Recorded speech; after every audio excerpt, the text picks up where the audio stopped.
A mutual fund is a collection of stocks, or like you could have a mutual fund full of like energy companies or energy. So if it's like commodities, you could have a whole mutual fund full of commodities. But it's a collection of investments. I've heard of them before. I'm guessing it's a fund that you put money into, it accrues interest over time, but I haven't looked into it myself, to be honest. It's a better way to invest your money, but I don't really know much about them.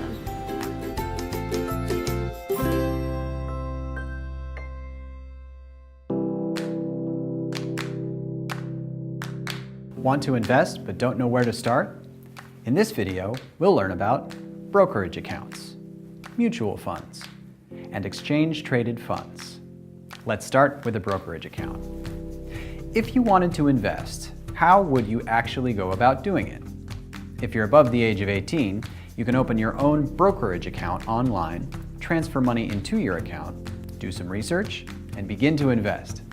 Each brokerage account has different fees and requirements, such as a minimum account balance. So it's best to research a few options online or talk to people you know. Once you've opened a brokerage account, what would you invest in? Well, you can buy individual company stocks, although this is quite risky.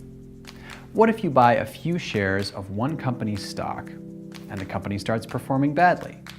Chances are the stock price will go down, as will the money you invested. Wouldn't it be nice if there was a way to invest in many different companies' stocks to reduce the overall risk? Luckily, there is, and it's called a mutual fund. Mutual funds pool money from different investors, like you and I, to buy many different stocks. As an investor in a mutual fund, you own a share in the performance of the entire fund. In other words, mutual funds allow you to diversify your investment. You can buy mutual funds that focus on just about anything. Tech companies, large global companies, or companies in just one part of the world. Want to find one yourself? It's pretty simple. Start Googling and looking at the fact sheets for funds.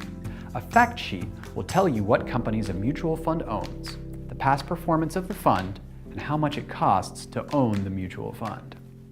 You have to pay to own a mutual fund. Why? Well, there is an investment professional who actively watches, evaluates, and picks the different stocks in the fund. You have to pay him and the rest of his team for their work. But what if you don't want to pay an investment professional? You can still diversify your investments by investing through an exchange-traded fund, or ETF. ETFs are similar to mutual funds.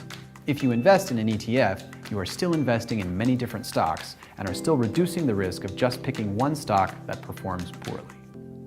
The main difference between mutual funds and ETFs is that ETFs are not actively managed. There is no investment professional picking stocks, evaluating them, and switching them around. Instead, ETFs track what's called an index, or basket of stocks, such as the S&P 500. Because there is no investment professional managing an ETF, you don't have to pay for them. So ETFs are generally a cheaper way to get the benefits of diversification. Let's take a quiz to recap.